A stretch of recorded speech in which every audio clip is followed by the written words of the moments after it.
Greetings, my name is Egon Cholakian.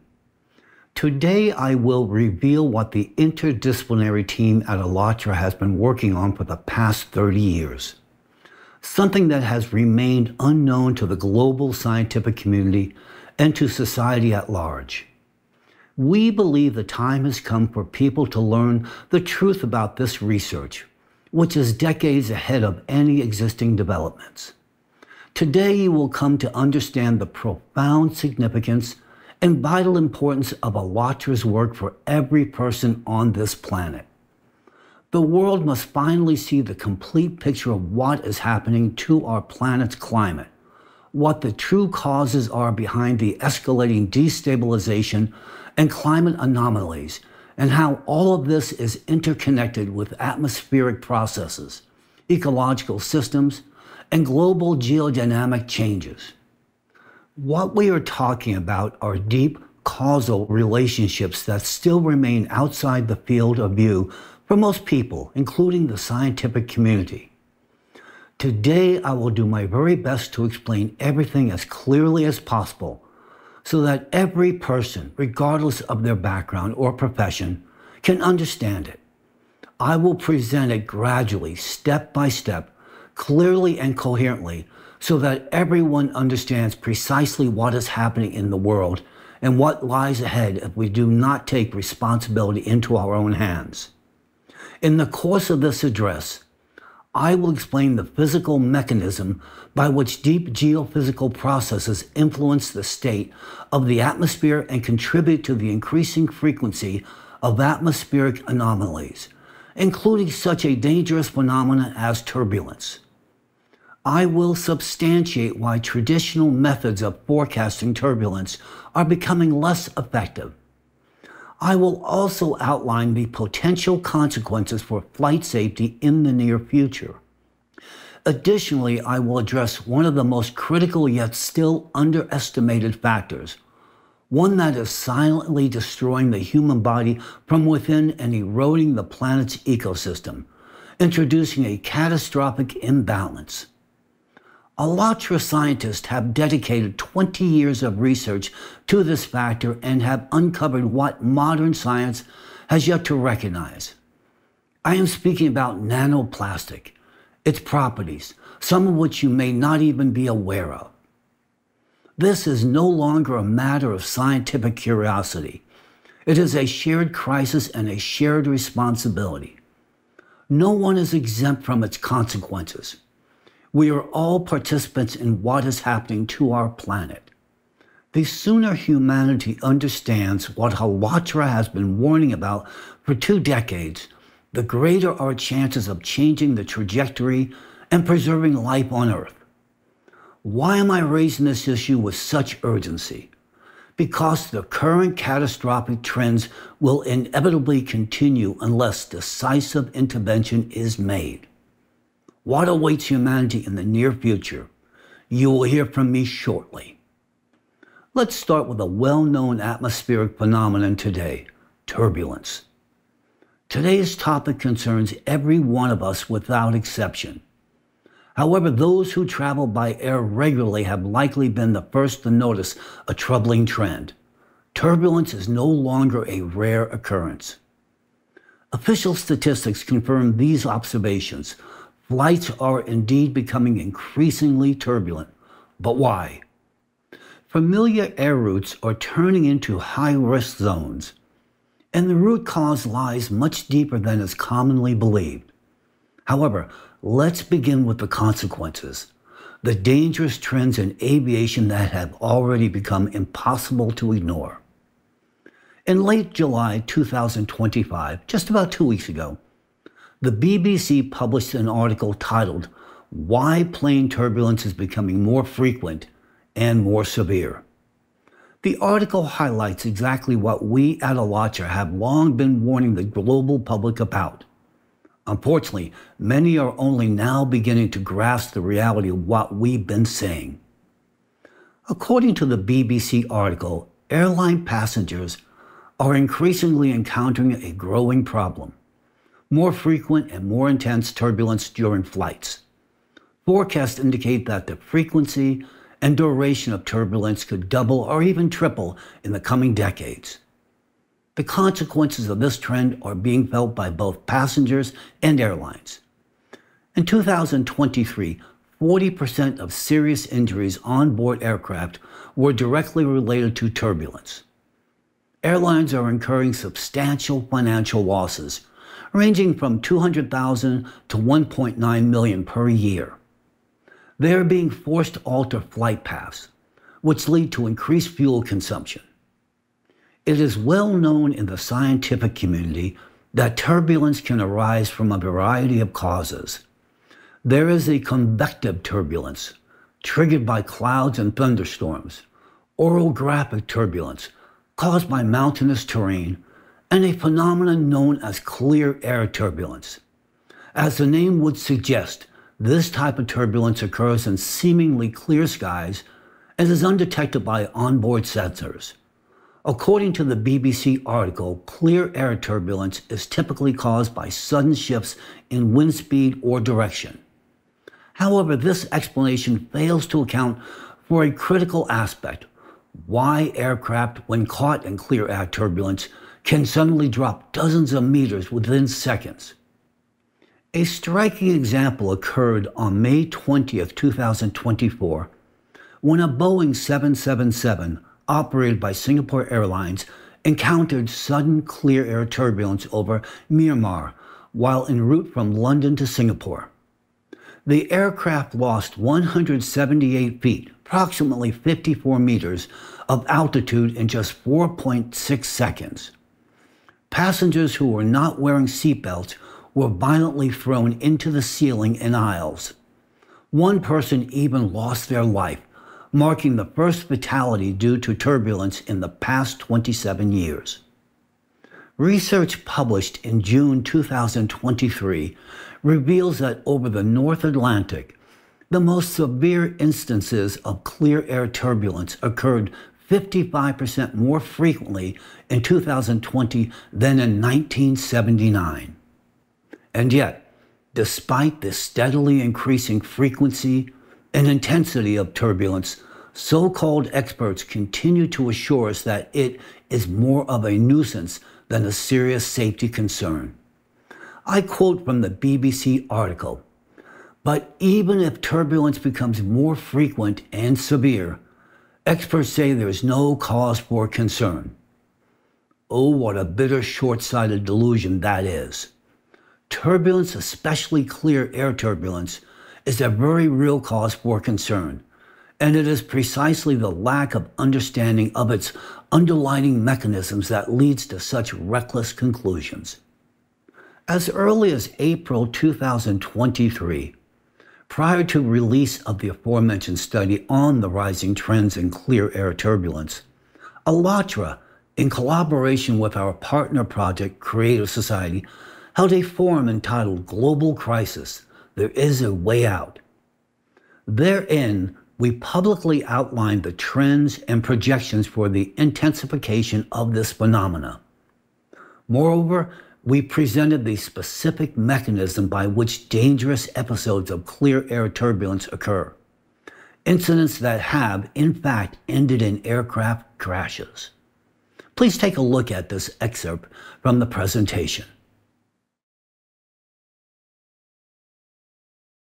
There will be more turbulent pockets in the atmosphere, especially at altitudes of 26,000 feet and higher, where most planes fly. These air pockets are already breaking through to the ground, and the time will come when there will be so many such pockets that flying and sailing will be impossible. If you take off, it's not certain that you'll land safely, and it will be very risky. It's scary, but we have to talk about it. We are obliged to warn people. Unfortunately, in the consumerist format of society where human life is worth nothing, such anomalies are not properly studied, and moreover, they will be hidden to the public until the last moment so as not to cause panic and not to lose profit. How many airlines do you think will want to make a statement that flying is now dangerous? You know the answer yourself. Let's summarize. Due to a disruption in the Earth's core caused by external cosmic impact, the magnetic field of our planet undergoes catastrophic changes. Anomalous auroras, light pillars, atmospheric overturns, turbulence anomalies, zones of extreme decrease in air and water density are observed. There are also areas of magnetic anomalies where living organisms and people are dying. And if the overall destabilization of the magnetic field is related to the disruption of the core in general, then local migrating zones of magnetic anomalies have an even more detailed explanation. These anomalies are formed by sudden bursts of electromagnetic energy from the planet's interior. And these bursts occur as a result of cavitation explosions of magma in the interior of our planet.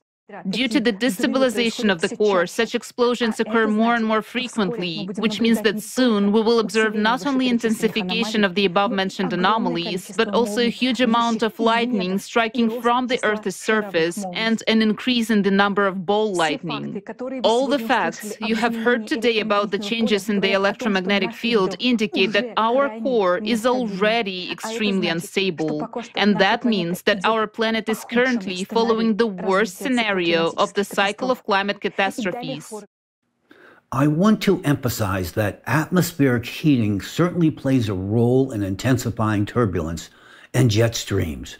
However, as you now understand, there is an additional factor contributing to the emergence of clear air turbulence: electromagnetic anomalies linked to processes occurring deep within the Earth.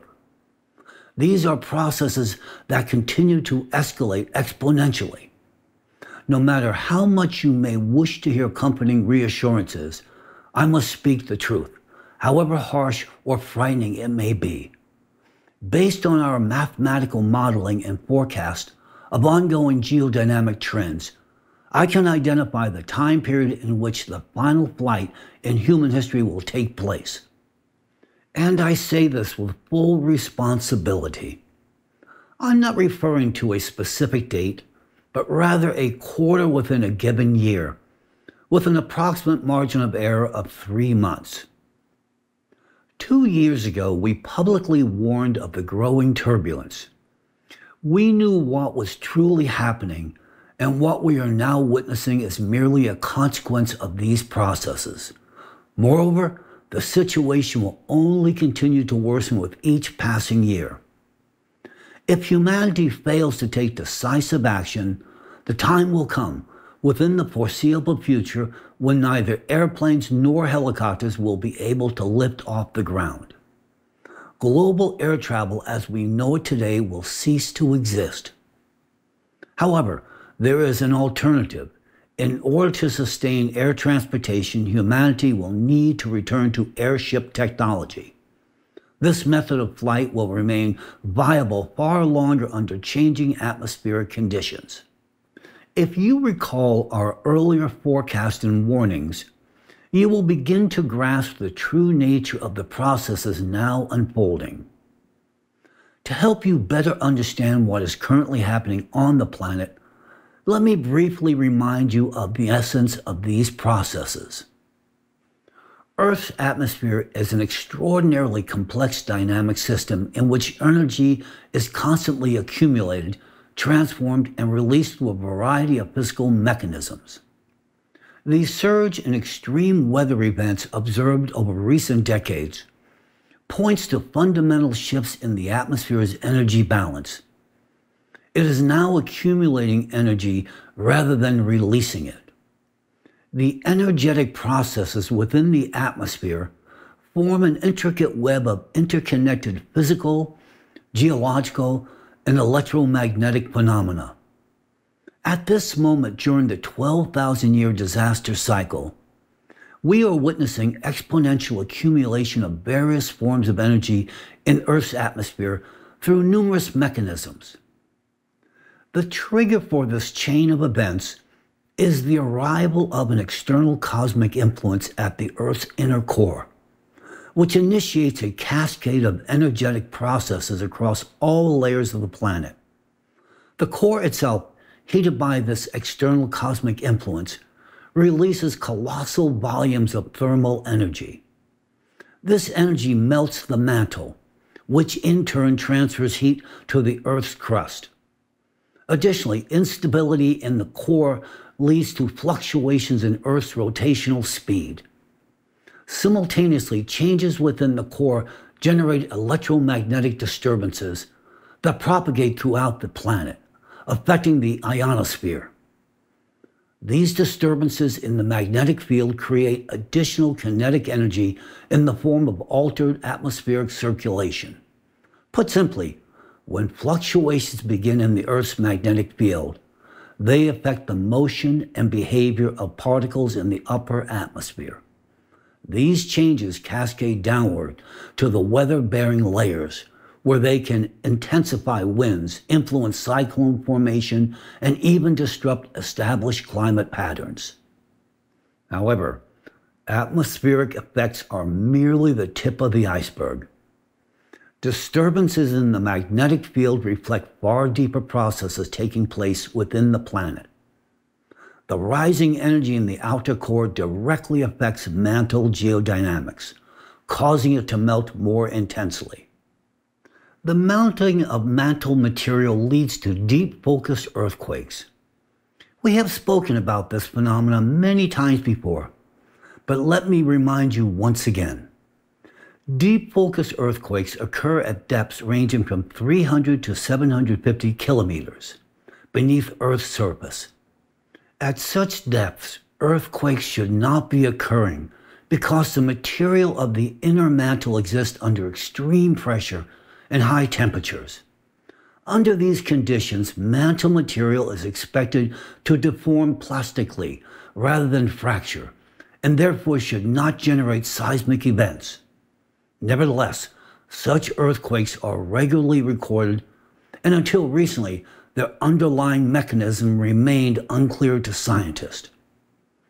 According to the hypothesis proposed by Alatra scientists, deep-focused earthquakes are powerful intramantle explosions, comparable in strength to the simultaneous detonation of multiple atomic bombs within Earth's mantle. Moreover, deep-focused earthquakes often serve as triggers for strong crustal earthquakes, amplifying their destructive impact. The fact that the frequency of deep-focused earthquakes is increasing exponentially indicates that energy is accumulating deep within the Earth and that mantle melting is intensifying. The danger of such processes lies not only in the earthquakes themselves, but in the vast amounts of energy released in the process. These intramantle explosions convert mechanical energy into thermal and electrical energy, generating powerful electromagnetic pulses.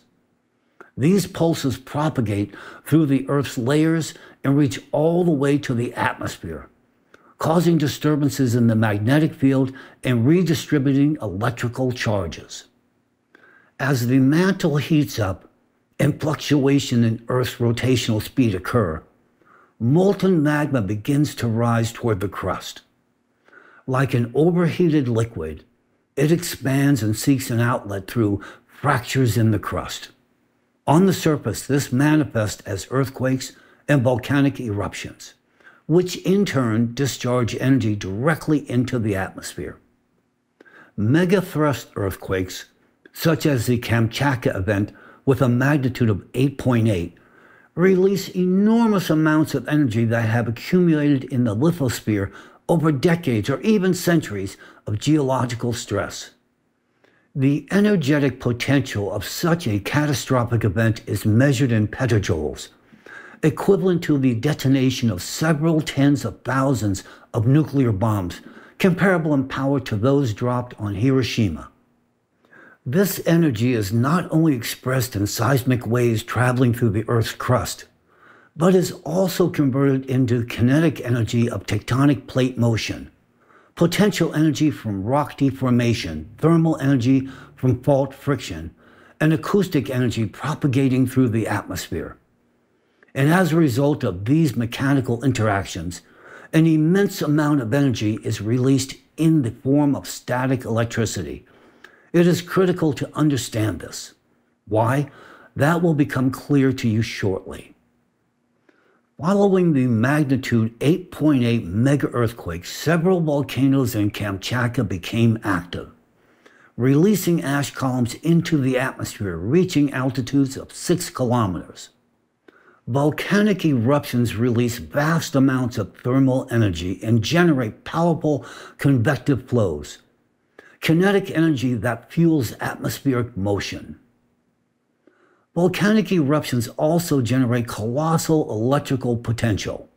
This is pure electromagnetic energy that directly influences atmospheric processes. Research shows that ash clouds from major eruptions can produce millions of volts of electrical potential, creating conditions for powerful discharges in the atmosphere. For example, the eruption of the Hunga Ha'apai volcano on January 15, 2022, produced the most intense lightning storm ever recorded. It lasted for approximately 11 hours and spanned 240 kilometers. Researchers found that at its peak, the storm produced a record 2,600 lightning strikes per minute, with a total of around 192,000 strikes observed.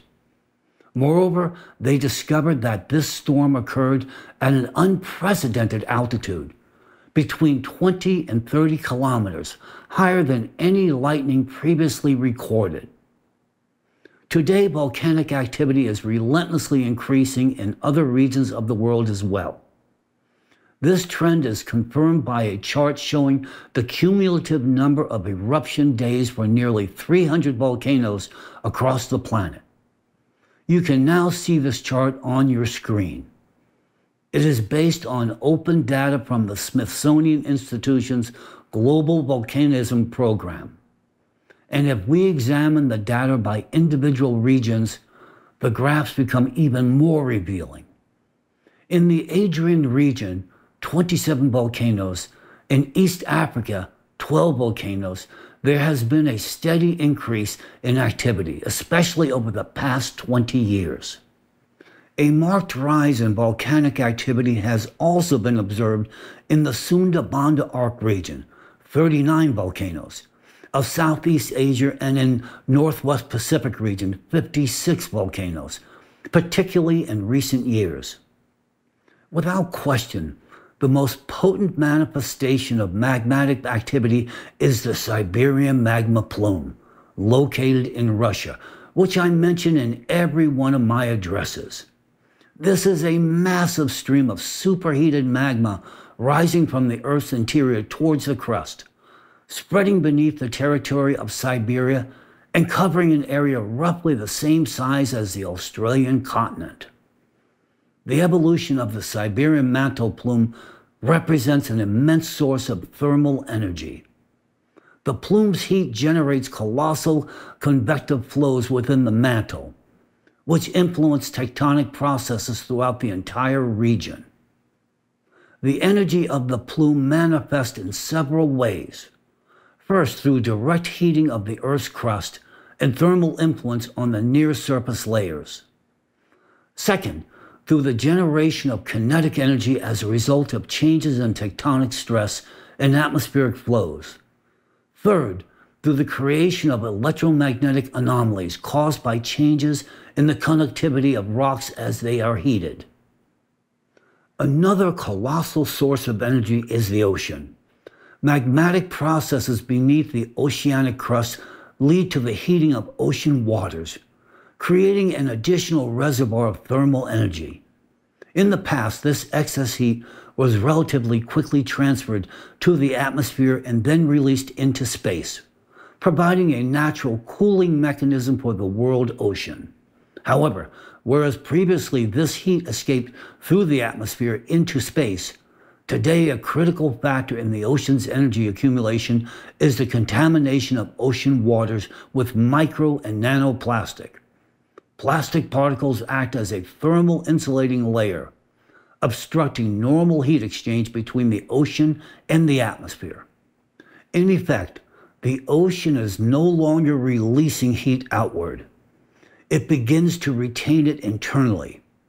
This leads to the accumulation of thermal energy in ocean waters, alters evaporation patterns, and consequently increases the kinetic energy of atmospheric circulation.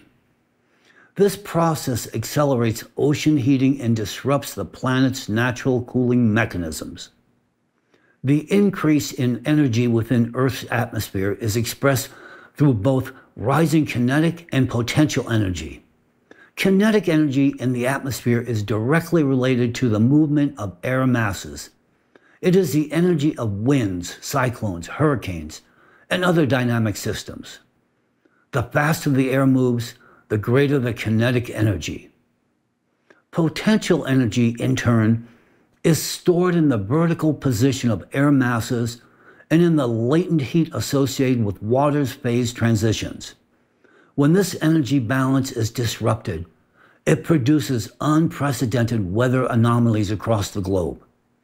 And that is precisely what we are witnessing today. Precipitation is becoming extreme. Entire annual norms fall within hours, appearing in historically arid regions while droughts simultaneously intensify elsewhere. Tropical cyclones are explosively strengthening into record-breaking categories, far surpassing their historical counterparts in intensity. Temperature anomalies linger over regions for unnatural lengths of time, creating extreme heat waves.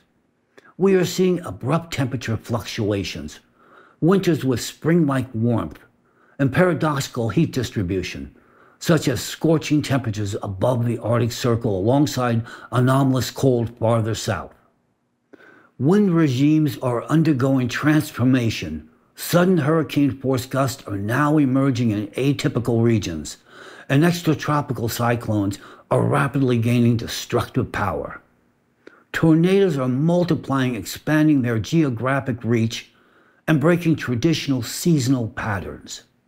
However, it is not only kinetic and potential energy that is increasing in the atmosphere. The volume of electrical energy is also growing, and this exerts a significant influence on the planet's systemic stability.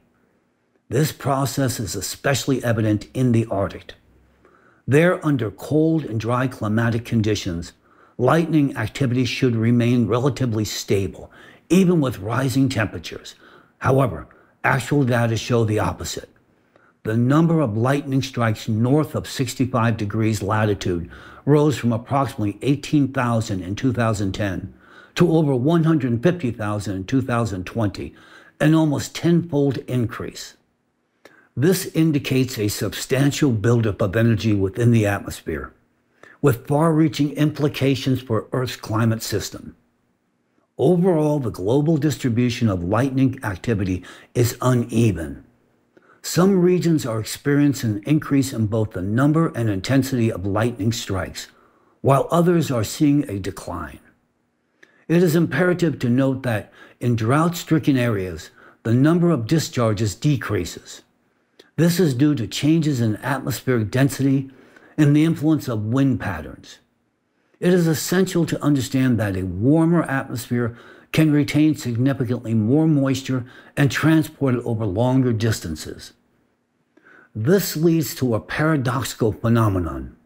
With a general rise in both temperature and humidity, some areas experience increased precipitation while others face intensified drought. In arid regions, declining humidity reduces the likelihood of lightning formation, even though the total amount of electrical energy in the atmosphere continues to grow. Research conducted by our colleague, a specialist at the Earth Research Analytical Department of ALLATRA, John Ahn, based on National Oceanic and Atmospheric Administration data from the United States, shows that the kinetic energy of moderate and strong tornadoes in the U.S. has been growing exponentially in recent decades, along with an increase in their average frequency. This indicates a rise in the atmosphere's kinetic energy, which is a direct consequence of increased potential energy and a clear sign of disruption in the planet's natural energy balance. Logic would suggest that under current conditions, The opposite should be happening. The weakening of Earth's electromagnetic field should have led to a reduction in atmospheric charge. At the same time, the ocean, now absorbing more heat due to plastic accumulation, should be transferring less energy into the atmosphere. Together, these factors should have resulted in a decrease in total atmospheric energy. However, what we are witnessing is the exact opposite, a rise in energy. This can only occur if some kind of accumulator, a capacitor of energy, has appeared in the atmosphere. And that capacitor turns out to be nanoplastic, which exhibits the electret effect, that is, the ability to accumulate and retain electric charge. I will elaborate on this in greater detail shortly. The process by which thermal energy once flowed from the Earth's interior into the ocean, then into the atmosphere, and finally into space, used to function with clockwork precision. But now that process is disrupted. Even though the atmosphere has become less dense due to electromagnetic field weakening, which in theory should facilitate faster cooling, its temperature continues to rise. Energy that should have been radiated into space is now trapped within the atmosphere. The buildup of charge in the atmosphere affects Earth's electromagnetic field, which in turn influences the planet's core. The elevated core temperature heats the magma, erodes the mantle, and generates magmatic countercurrents. This accelerates geophysical processes. The cycle closes in on itself. Each process amplifies the next. Thus, nanoplastic has become the factor disrupting the planet's protective mechanisms. Mechanisms that had functioned for millions of years. It accumulates vast amounts of energy in the atmosphere, obstructs its natural release into space, and causes that energy to circulate within Earth's system, intensifying all adverse processes. The observed trends indicate that the process of energy accumulation in the atmosphere is continuing to accelerate, with anomalies becoming more pronounced each year. Traditional meteorological forecasting models are no longer functioning under these new conditions. The exponential curve of cataclysms is steepening. Each passing year brings increasingly extreme events. Of particular concern are lightning discharges, whose activity is projected to surge dramatically in the near future. Their characteristics will become increasingly dangerous due to the growing overall energy potential of the atmosphere.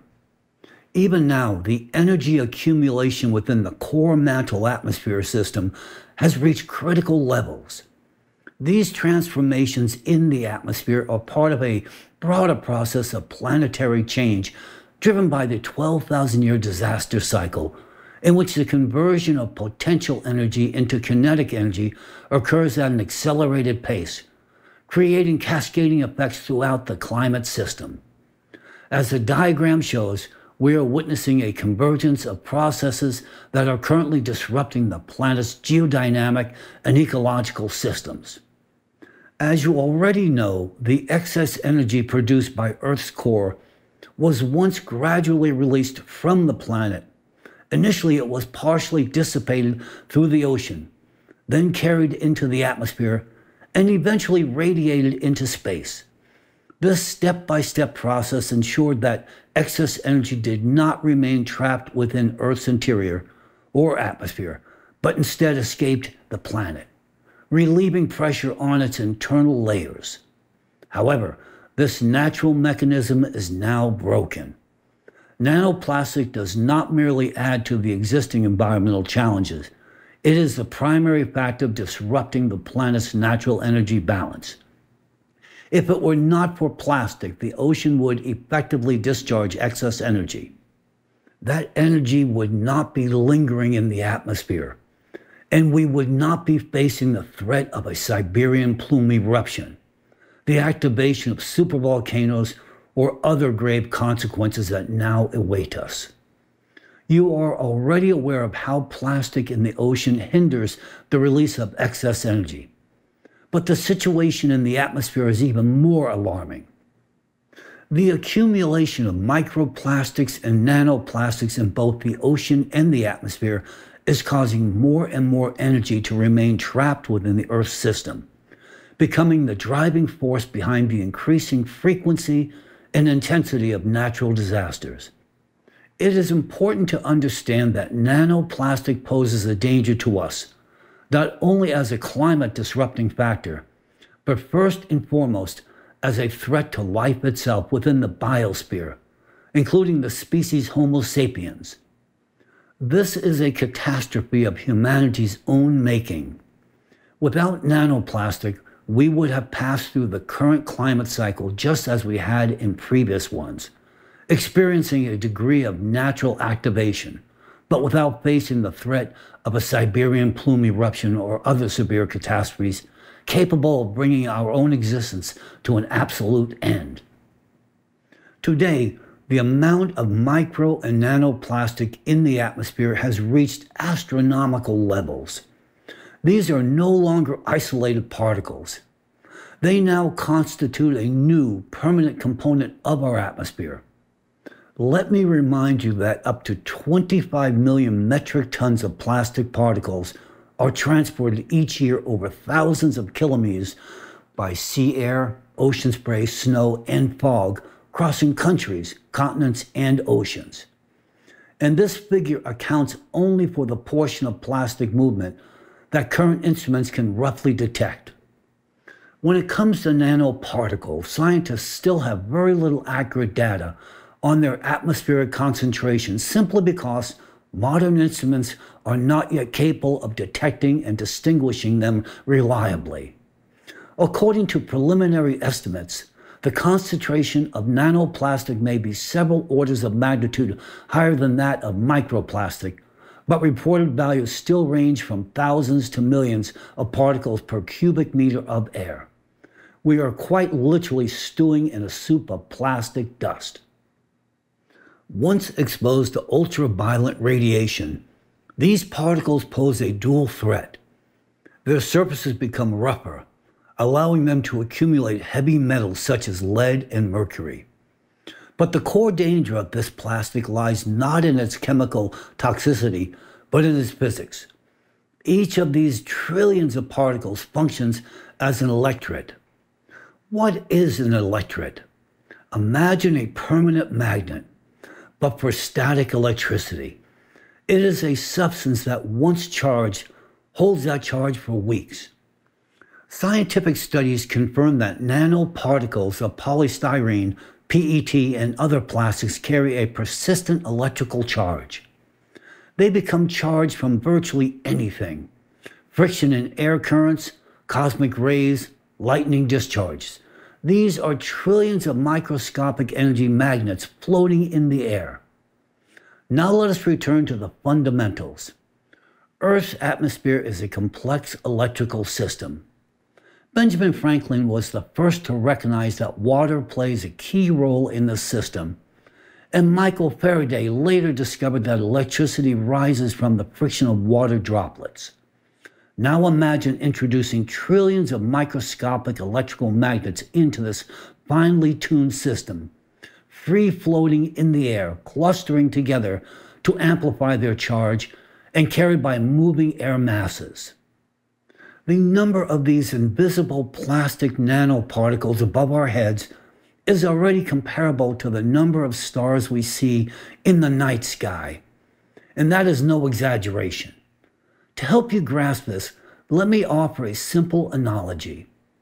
Take a single microplastic particle 5 millimeters in diameter and break it down into nanoplastic particles, 1 micrometer in size. You will get 125 billion nanoplastic particles from just one microplastic fragment. That's roughly equal to the number of known galaxies in the universe. And the surface area of these particles would be 5,000 times greater than that of the original 5 millimeter particle. Why? Because when you divide one large sphere into countless smaller ones, the total volume remains unchanged, but the total surface area increases dramatically. And every one of those 125 billion nanoplastic particles carries an electric charge on its surface, injecting chaos into the functioning of our atmosphere. Because of the colossal quantity of charged nanoplastic, our atmosphere has effectively transformed into a giant capacitor. Picture this. The Earth's surface forms one layer of the capacitor, and the ionosphere forms the other. In the past, there was an energy balance between them, but now we have filled the space in between with trillions of charged particles, actively accumulating electric charge. This plastic has turned our atmosphere into a massive energy battery, one that is constantly charging, but, so to speak, can no longer discharge into space. These particles trap heat, preventing it from escaping, and their number continues to grow. The energy they accumulate does not disappear. It seeks a way out, and it finds that outlet through extreme weather events, which are becoming increasingly frequent, intense, and destructive. Just as a plastic film on the surface of the ocean prevents heat from escaping from Earth's interior, this electrified blanket in the atmosphere prevents the planet's excess energy from radiating into space. That energy remains here, and it is boiling our atmosphere from within. What are we witnessing as a result? A fundamental transformation of cloud systems. Plastic particles do not behave like ordinary condensation nuclei. They act as super efficient attractors, drawing in water droplets far more effectively than natural particles. As a result, clouds begin forming at lower altitudes, below 2 kilometers. These low, dense clouds are less mobile, disrupting normal precipitation patterns. Drought in some regions, catastrophic downpours in others. Destructive rainfall. These newly formed clouds retain more moisture, delay the onset of precipitation. But when rain finally begins, it falls with far greater intensity, as an abnormal volume of moisture has had time to accumulate within the clouds. Moreover, research has shown that water droplets containing microplastics freeze at temperatures 4 to 10 degrees Celsius higher than clean droplets, that is, at lower altitudes. This leads to the formation of unusually large ice crystals and consequently to an increase in hailstone size. And of course, anomalous thunderstorms. Elevated concentrations of charged aerosols intensify the electrification of clouds. We already have direct evidence. The increase in lightning strikes across the northwestern part of South America has been linked by scientists specifically to rising aerosol levels in the atmosphere. And the most terrifying part is, this process is self-sustaining. It's a perfect storm that has created a closed loop. Ocean warming accelerates the water evaporation. With the vapor, even more nanoplastic rises into the air. The atmosphere becomes even more charged. More energy gets trapped, further heating the ocean. We know that according to modeling data, for every degree of warming, air humidity increases by 7%, and lightning frequency rises by at least 12%. More heat, more moisture, more plastic in the air, more lightning, and so on endlessly. With each turn, the spiral of this catastrophe tightens. This means that the more micro and nanoplastic in the system, the lower humanity's chances of survival. And this is not all. Charged micro and nanoplastic in the atmosphere is now affecting aviation. Due to changes in cloud formation and abnormal atmospheric phenomena, flight safety is increasingly at risk, especially in turbulent and cold layers of the atmosphere. Not to mention that airborne particles, when interacting with aircraft surfaces, accumulate charge and can cause interference with communication and navigation systems. Overall, the influence of nanoplastic on flight safety remains underestimated, and this issue urgently demands thorough investigation, while we still have time to find solutions. What is especially striking today is the admission by scientists themselves, those studying micro and nanoplastic.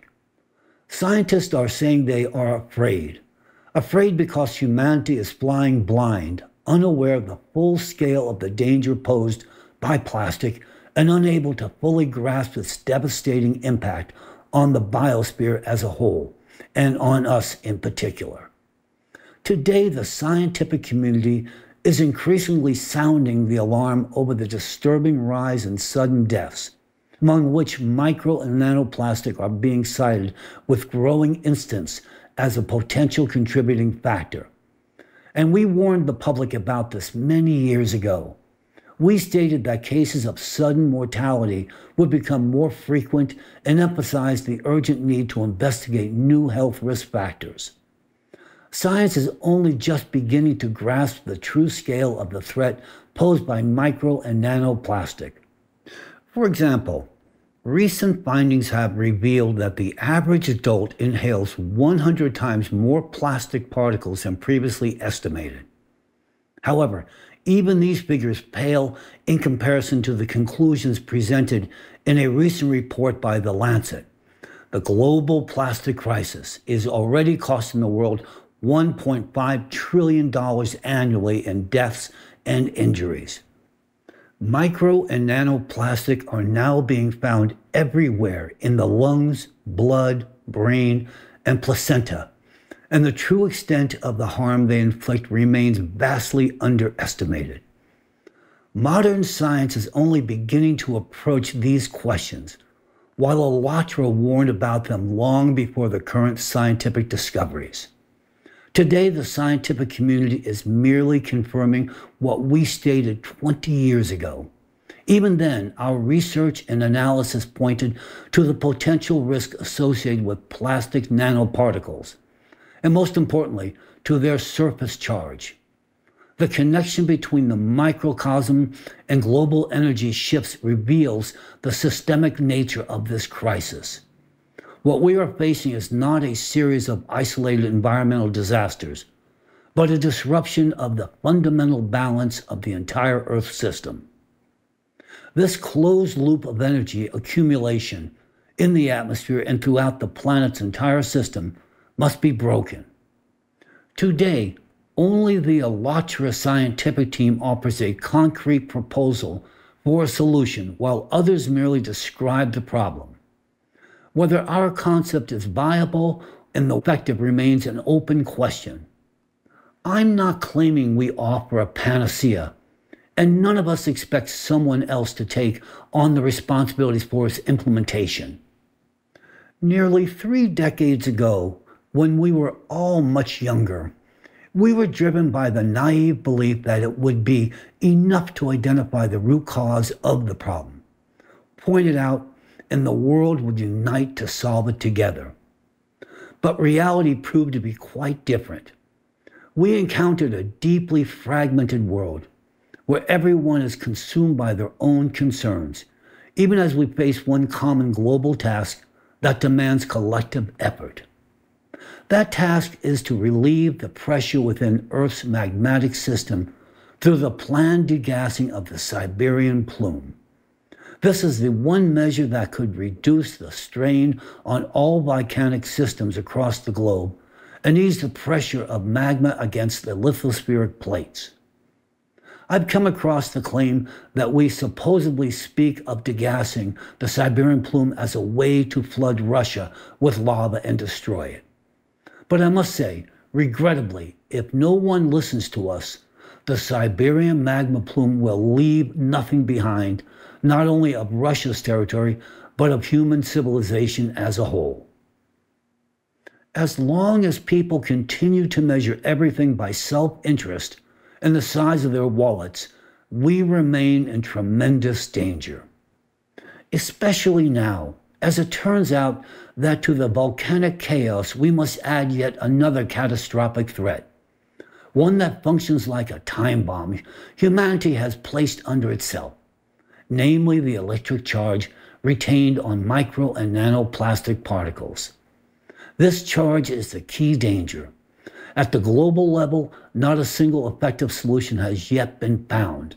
Still, this problem remains entirely unaddressed, even as the amount of micro and nanoplastic in the biosphere continues to grow.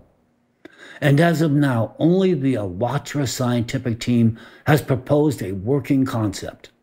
And its core is the search for a method to strip plastic of its ability to retain static charge. In other words, to eliminate the electric effect, which allows plastic particles to accumulate and hold electrical charge on their surfaces. If successful, plastic particles would lose their hazardous properties and become nothing more than inert dust. What is critically important here is this: we are not talking about producing new, safe plastics that won't accumulate charge.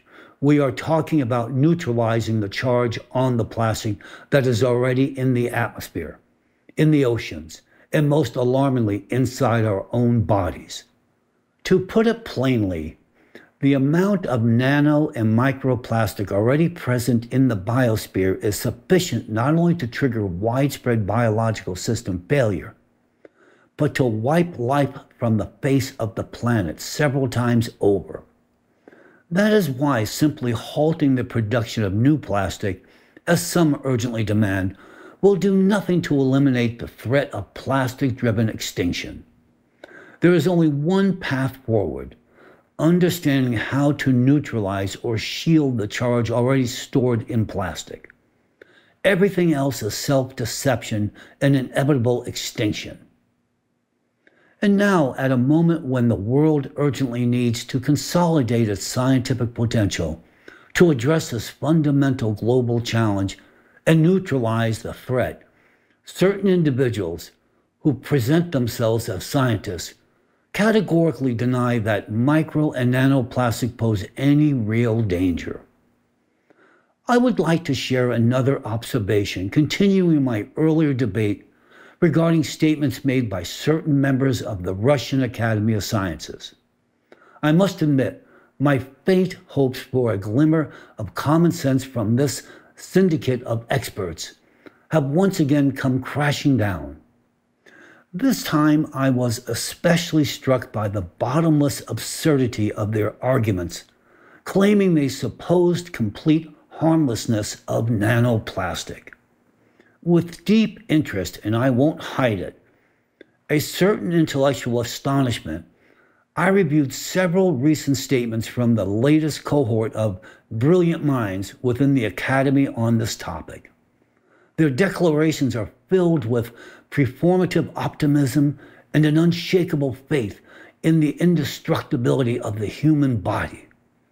According to their assessments, nanoplastic poses no serious threat whatsoever, and all warnings about this harm are supposedly fairy tales, especially if the data in question comes from Western sources.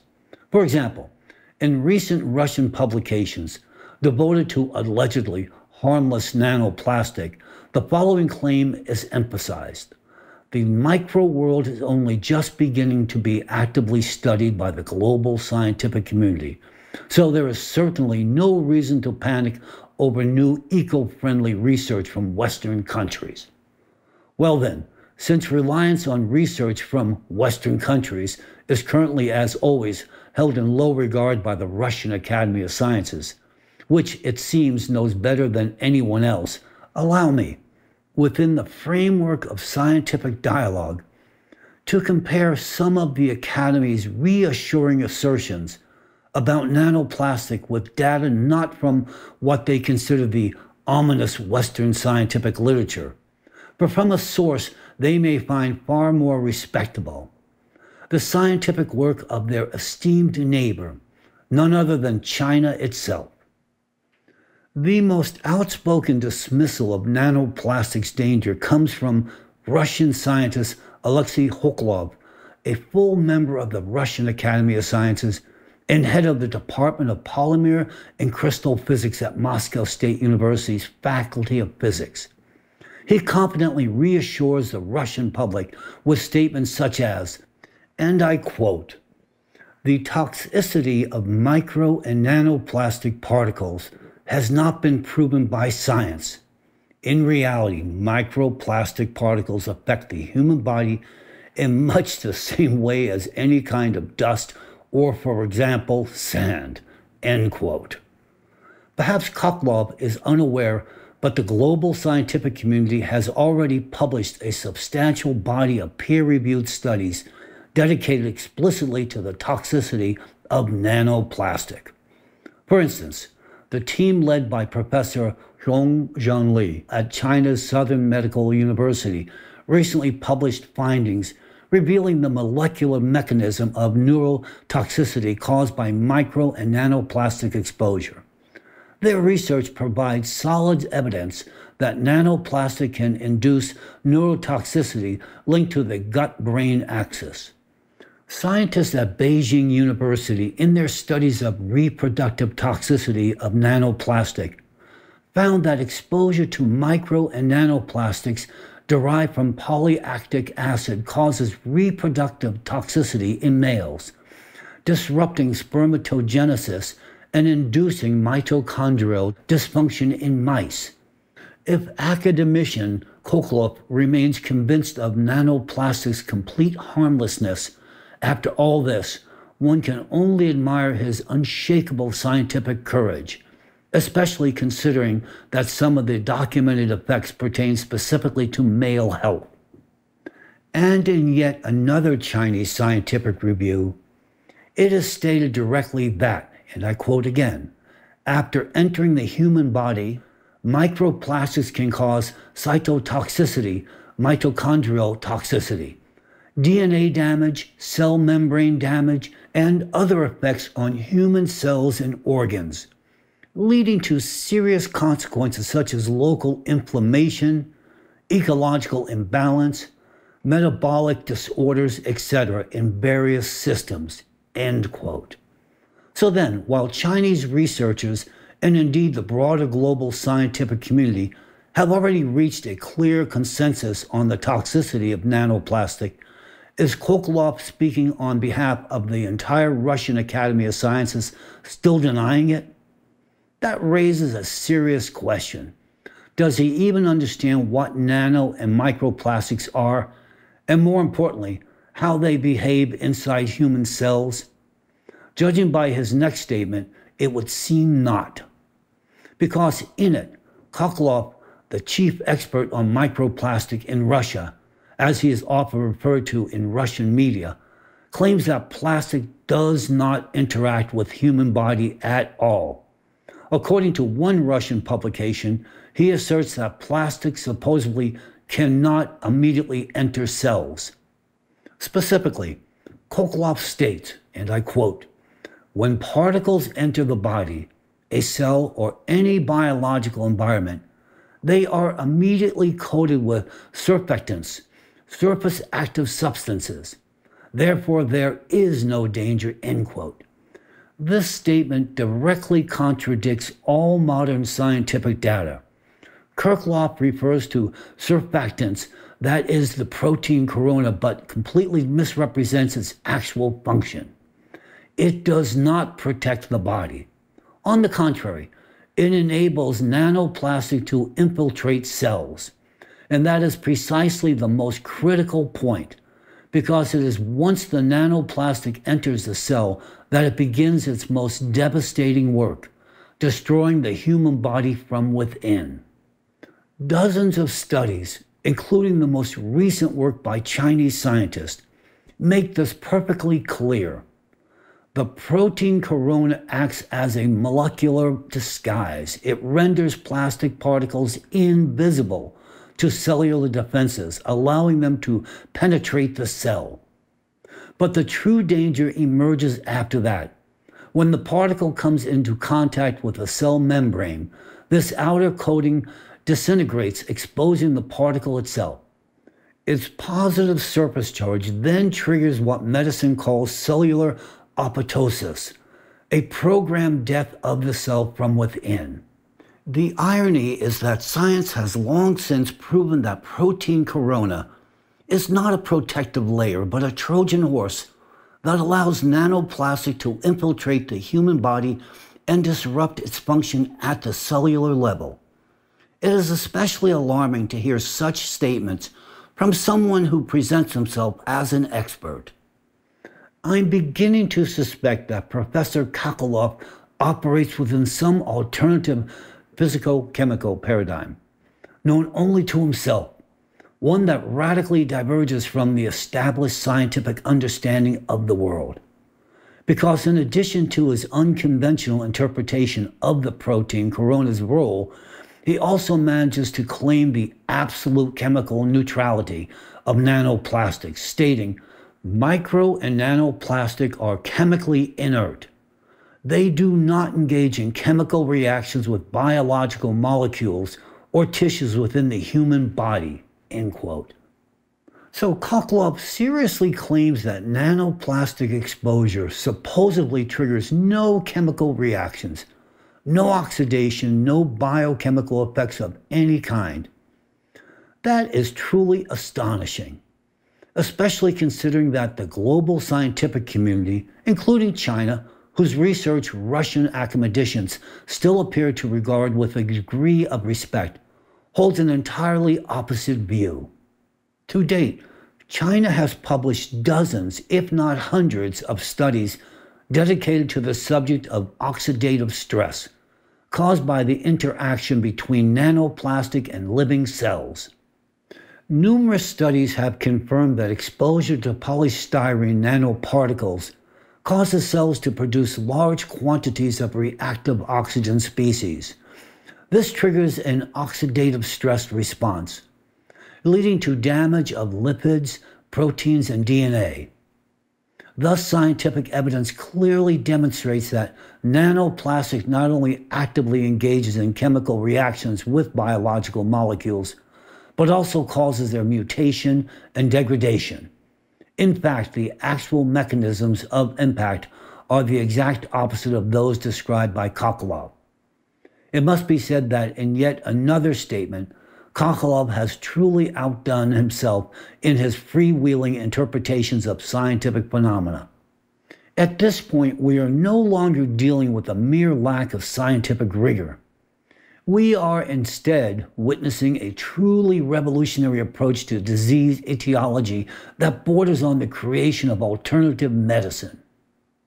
According to his bold assertion, that detection of microplastic in affected organs does not prove that plastic is the cause of disease. It is more likely that the disease itself disrupts protective barriers, which then leads to the accumulation of particles. So by Cholakian's logic, if that term can even be applied here, plastic does not cause dementia. Instead, dementia disrupts the body's barrier functions and somehow attracts plastic to itself. Meanwhile, researchers in China, publishing in aging research reviews, along with the broader scientific community, have firmly reached the opposite conclusion.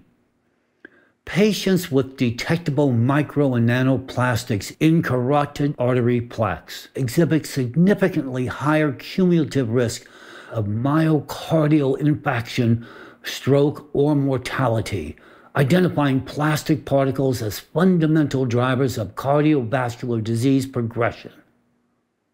Chinese researchers unequivocally identify plastic as a fundamental driving factor in the worsening of chronic diseases. While the rest of the rational scientific world agrees with this concern, Russian official experts continue to stubbornly deny the threat of nanoplastic. Why? To discredit the very dangers that ALLATRA has consistently brought to light. But if they are suppressing real scientific research, what are they offering in return?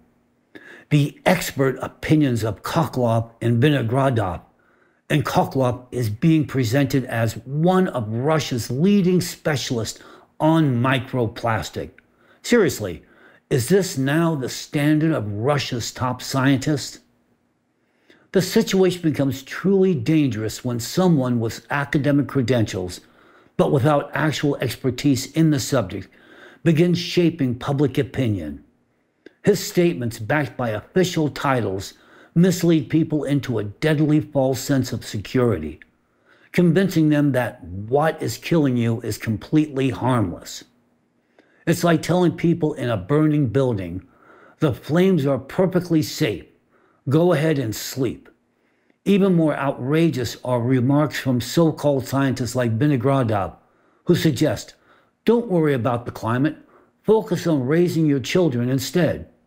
Such comments sound more like delusion than any credible scientific stance. Of course, there are real scientists in Russia, those who speak out openly against this pseudoscience.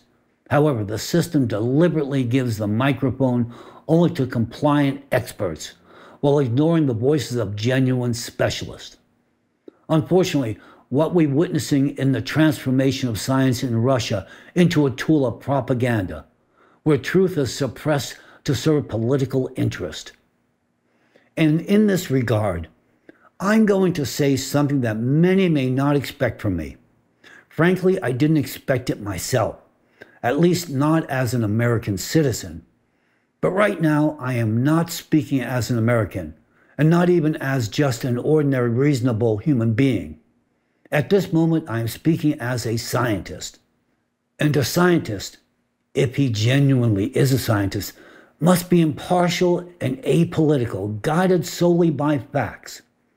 That is what distinguishes a genuine researcher from a pretender. And as a scientist, I tip my hat to my Chinese colleagues. Unlike certain representatives of the Russian Academy of Sciences who managed to deny even the most obvious harms of nanoplastic, Chinese researchers today are demonstrating a serious, brilliantly structured scientific approach to the problem of nanoplastic. Every month, China produces dozens of foundational studies on this issue.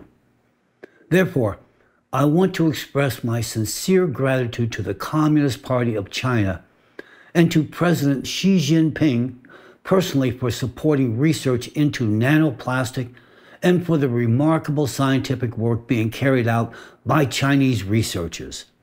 These studies are invaluable.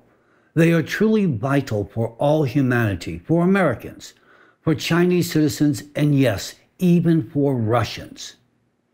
I am duty-bound to acknowledge facts, no matter how inconvenient they may be. Otherwise, I would be no different from Vinogradov. And to become like Vinogradov, well, that is something I would very much prefer to avoid.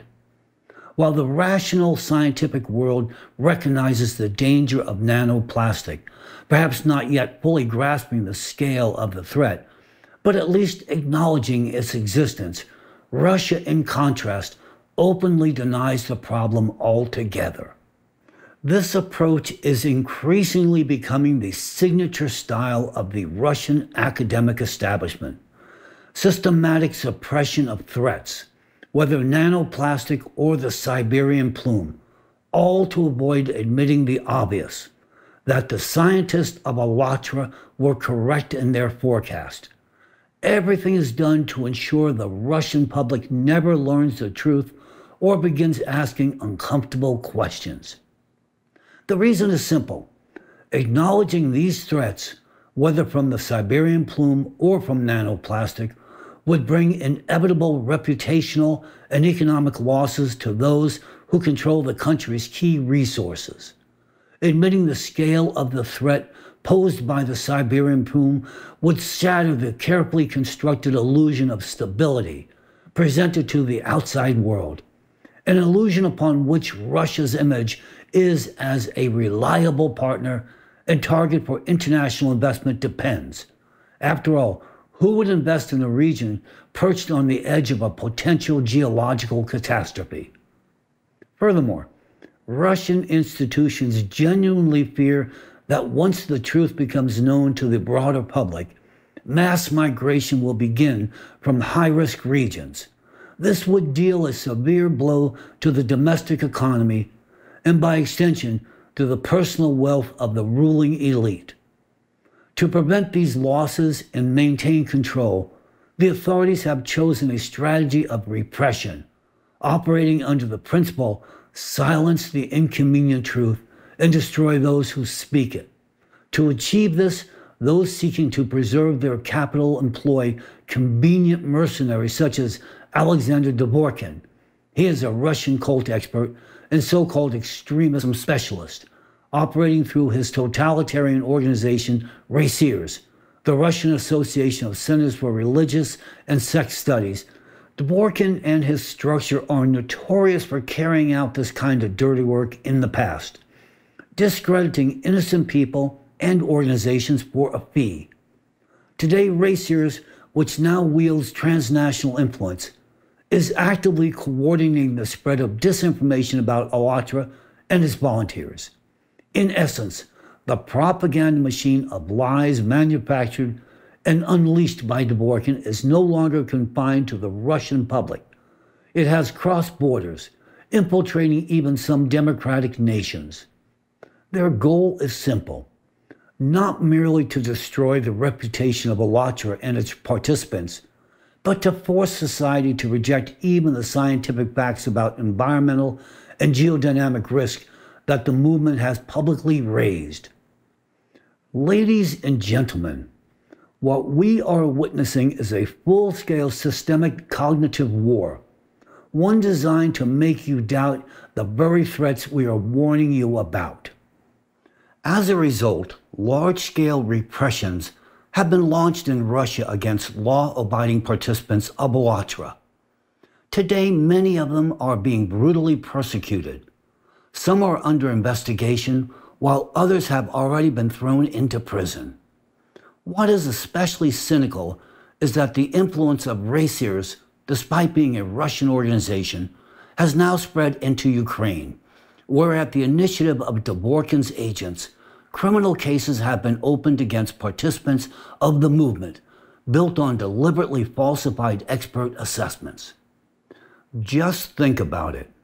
Upstanding citizens who have devoted themselves to science, public education, and socially meaningful initiatives in the name of human life are now facing violations of their fundamental rights, intimidation, and attempts at total isolation. And all of this simply because a handful of individuals are trying to protect their wealth and power by suppressing truth that could save the lives of billions. All of us on this planet could perish in an instant because of the cowardice and greed of people who have neither honor nor conscience. These are the very individuals who are deliberately hiding from society an immense body of scientific knowledge and solutions, knowledge that Alatra represents. 20 years ago, the interdisciplinary team of scientists at Alatra conducted foundational research into the properties of nanoplastic, research that remains unprecedented in its scale. Even then, key characteristics were identified. Nanoplastic particles exhibit a unique ability to accumulate electrostatic charge, which triggers a cascade of hazardous biochemical reactions within biological systems. These early studies pointed to nanoplastic as a critical aggravating factor in the destabilization of atmospheric processes, the progressive warming of the oceans, and the intensification of geodynamic changes. Only now is modern science beginning to grasp the full scale of the nanoplastic threat, one that Alatra scientists were the first to identify, and whose pioneering approach catalyzed the international wave of research developments we are witnessing today. Yet Alatra's contribution did not end with diagnosing the problem. The scientific team has actively developed and continues to develop practical solutions to countering the threat posed by nanoplastic. One such strategic direction proposed by the Alatra Scientific Group is the development of methods to neutralize or shield the electrostatic charge of nanoplastic, one of the primary factors behind its toxicity.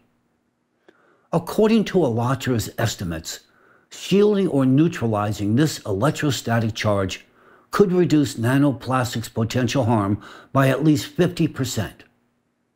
ALLATRA scientists have been engaged in this work for over 20 years, and I can say with full confidence, during that time, we have explored dozens of directions, ideas, and potential strategies for countering the nanoplastic threat. Today, we can state with certainty it is impossible to completely cleanse living systems of nanoplastic. Total elimination is not achievable. We have analyzed an enormous range of potential strategies and can categorically assert no form of filtration system solves the problem at the molecular level. Chemical neutralizers of nanoplastics only increase its toxicity. Atmospheric water generators, which might have been a viable solution 20 years ago, are no longer effective. That opportunity has been lost. All other existing cleanup methods either produce adverse effects or have no measurable effect at all. The only effective path forward is to deprive nanoplastic of its electric properties.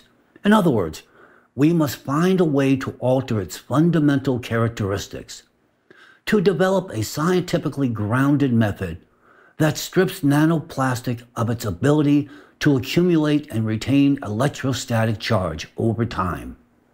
This is the key. Any alternative approach is a futile waste of critical, important resources, energy, and above all, time. If we fail to find this solution, we as a civilization will lose, and every individual will bear the consequences. If we do not succeed, the consequences will be severe and inevitable. You are witnessing this with your own eyes. Powerful earthquakes are leveling buildings. Winds of unprecedented force are tearing roofs off homes. Massive floods are washing away streets and entire cities. Crops are failing. Food prices are rising and migration is accelerating.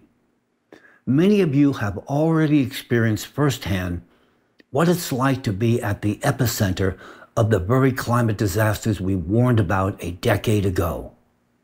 You now see and feel everything we tried to warn you about. And now you understand and have seen with your own eyes, ALLATRA was right in its forecast. And all the persecution, repression, and smear campaigns against ALLATRA were aimed at one thing: to prevent you from hearing us, to keep you from believing in the reality of the exponential rise in earthquakes, in the threat of the Siberian plume, and in the danger of nanoplastic.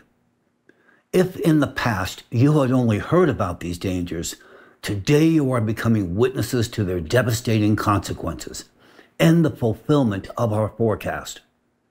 In the face of these existential threats, I hope you now understand what ALLATRA has truly been doing and continues to do, why its work is invaluable, what scale of problems ALLATRA scientists are tackling, having begun 30 years ago to study what science is only now beginning to confront.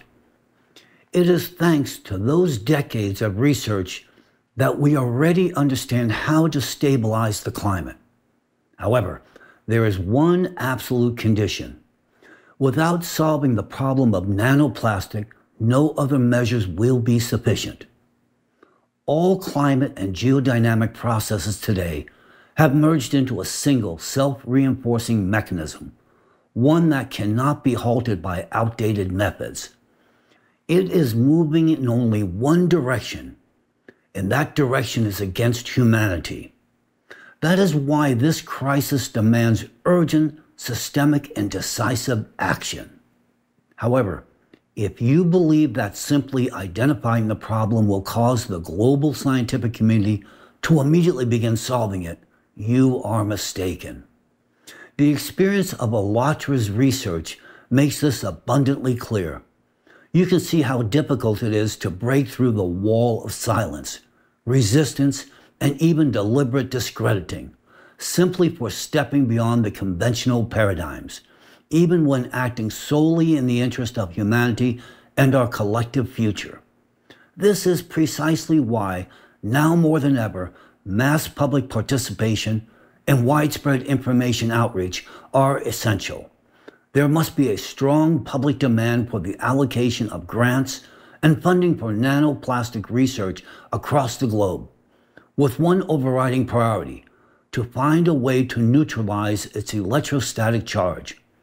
Only if every person takes an active role in raising awareness and generating public demand, understanding the urgency and importance of the issue, will a real solution become possible. This is why I am reaching out to you now, and this is why I have dedicated today's address to this subject. Why is it so important to share this with everyone? Your family, your loved ones, your friends, and colleagues. Why must we not remain silent? Because this affects everyone, regardless of profession, beliefs, or place of residence. No one will be able to stand aside. We are speaking about the question of life on this planet, and every person has the right to know the truth.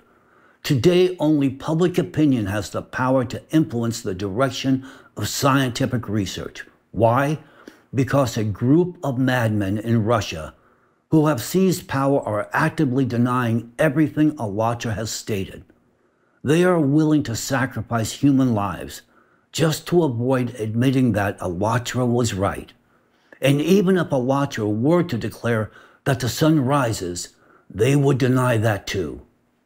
They would fabricate facts, falsify data, and parade their experts onto the stage to convince the public that the sun does not rise and that it doesn't exist at all.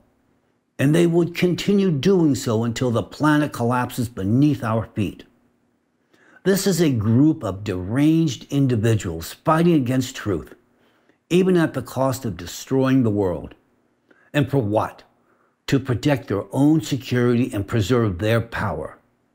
That is why, now more than ever, we must activate civil society's efforts.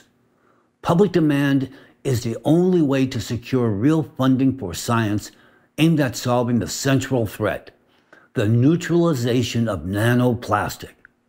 Whether or not you support ALLATRA is irrelevant. What matters now is one thing: the survival of humanity. The more people learn the truth, the more widely it is shared, the faster the scientific community will be able to begin a real, not superficial, but truly effective search for solutions. Today, I've tried to present this information as gently as possible, not to instill fear or confusion, but to foster understanding. This is not a time for fear. It is a time for action, for the sake of humanity and our shared future. No one will be able to sit this out. By now, it's become clear to all. The ALLATRA Research Group issues its warnings with full justification. The scientific models and frameworks that the global community has relied on for decades are steadily losing their relevance. They are no longer capable of explaining the unfolding reality. In contrast, the only model that has proven its validity amid this rapidly escalating crisis is the ALLATRA model. And that is now becoming evident to everyone. Its significance today cannot be overstated. The catastrophic scenarios we warned about are no longer theoretical. They are beginning to unfold before our eyes. And these are not challenges for some distant future generation. They are challenges we ourselves must face. The point is quite simple. To preserve our tomorrow, we must act today. People must understand the root causes of what is happening. They must know what lies ahead, and what they must fully recognize what must be done right now if we are to have any chance of securing a future, not only for generations to come, but for ourselves as well. Life is worth fighting for.